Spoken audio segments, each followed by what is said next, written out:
So আমরা এখন আছি ওয়াটার পোলো বিডির পাশের বিল্ডিং এ। এই যে দেখতে পাচ্ছেন ওয়াটার পোলো বিডির বিল্ডিং, তার পাশের বিল্ডিং এ আছি। এটা একটা আন্ডার কনস্ট্রাকশন বিল্ডিং। তো এখানে আমরা এসেছি আজকে বেসিক্যালি আমি আর আমার ফ্রেন্ড ইরফান। আমরা এসেছি আজকে একটা নতুন বিলিয়ার্ড ক্লাব দিছে, যেটা আর কি টাইম পাস বিলিয়ার্ড সেন্টার। তো এখানে আর কি আমরা ভিজিটের উদ্দেশ্যে আসছি, একটু খেলার উদ্দেশ্যে আসছি। তো আমরা এখন যাব বিলিয়ার্ডের ভেতরে।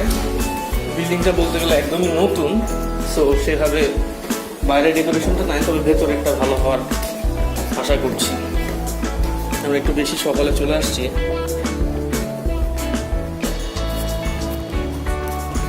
সো এই হচ্ছে গিয়ে টাইম পাস বিলিয়ার্ড সেন্টার। এখানে টোটাল 4টা টেবিল আছে। 4টা টেবিলের মধ্যে একটি হচ্ছে চাইনিজ জিংজু, বাকিগুলো ব্রুনসউইকের বোর্ড, এবং ভেতরে একটা স্নুকার বোর্ড আছে।